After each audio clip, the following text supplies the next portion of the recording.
ममता बनर्जी के ऊपर उनके मिनिस्टर्स, उनके नेता और एफआईआर होना चाहिए। विदेशियों को बुला करके लाया जाता था, सारी सरकारी सुविधाएं दी जाती थी, नागरिक प्रमाण पत्र बांटा जाता था, बिना डॉक्यूमेंट को भी उनको सुविधा मिल रही थी और बहुत लोगों का आधार कार्ड, वोटर कार्ड बना के भी दिए थे। टीएमसी के लोग सीधा सीधा बोल रहे हैं। जिस प्रकार से यहाँ हिंदू धर्म को, देश को, संविधान को, हमारे राष्ट्रीय नेतृत्व, राष्ट्रपति, प्रधानमंत्री को जिस प्रकार से अवमानजनक शब्द प्रयोग किया था, तो जनता की तरफ से इसका कंप्लेन होनी चाहिए। सबका सीमा पार हो गया था। जनता अपने को बहुत दुखी समझ रहा था इसके कारण कि कैसे लोग हमने सरकार में उठाया है। आधा के दिन कोलकाता की कोई भी रोड ब्लॉक नहीं रहेगा। ट्रैफिक पुलिस की तरफ से कोई भी ऐसी चेतावनी या गाइडलाइन नहीं है और ब्रिगेड परेड मैदान के अंदर और पार्क सर्कस मैदान के अंदर ही नमाज पढ़ा जाएगा।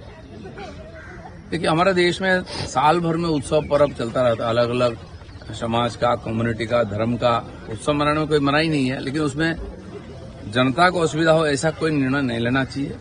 और कुछ सरकारों ने यही काम को दिखा रहे थे कि उनके लिए बहुत कुछ किया है, तो जनजीवन बाधित नहीं होना चाहिए, विकास बाधित नहीं होना चाहिए, ऐसा काम होना है, उत्सव भी होना चाहिए।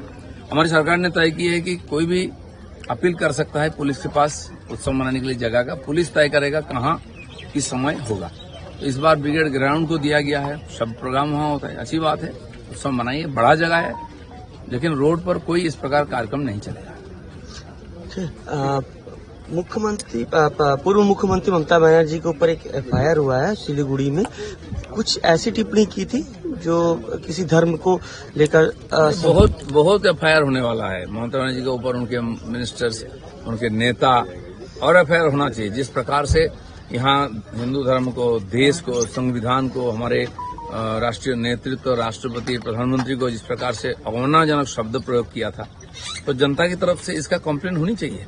सबका सीमा पार हो गया था। जनता अपने को बहुत दुखी समझ रहा था इसके कारण कि कैसे लोग हमने सरकार में उठाया है और उसका कानूनी कार्रवाई भी होनी चाहिए। बंगाल के सीएम शुभेंदु अधिकारी ने बांग्लादेशी घुसपैठियों को अल्टीमेट दिया। सीमा पर कतारें बढ़ी, लंबी लाइनें शुरू हो गई, शेल्टर हाउस बनाया गया। देखिए, विदेशियों को बुला करके लाया जाता था, सारी सरकारी सुविधाएं दी जाती थी, नागरिक प्रमाण पत्र बांटा जाता था, लेकिन हमारी सरकार ने तय की कोई विदेशी को यहाँ कोई सुविधा नहीं, रहने की अनुमति भी नहीं है, कुछ करना नहीं पड़ा। इतने निर्णय से उनको पता चल गया। हजारों लोग लाइन से बांग्लादेश जाने के लिए तैयार हो रहे हैं। हमें उम्मीद है कि जो लोग आए थे अवैध रूप से वो अपना देश वापस चले जाएंगे, वहां जाकर शांति से रहे और हमें भी शांति से रहने दे, हमें विकास करना दिया जाए। उनको जो भी सरकारी सुविधाएं मिल रही थी अलग अलग योजनाओं का, वो भी बंद किया जाएगा, उसकी भी रिव्यू होगी। ममता बनर्जी की सरकार में जो लक्ष्मी भंडार था उसमें 30 लाख लाभार्थी सीधे कैश पैसा पाते थे, जिसमें से बांग्लादेशी का भी नाम आया है। बहुत बांग्लादेशी है, वो खुद बोल रहे हैं, देखिए मीडिया के सामने, इसलिए ये सारी रिव्यू होगा।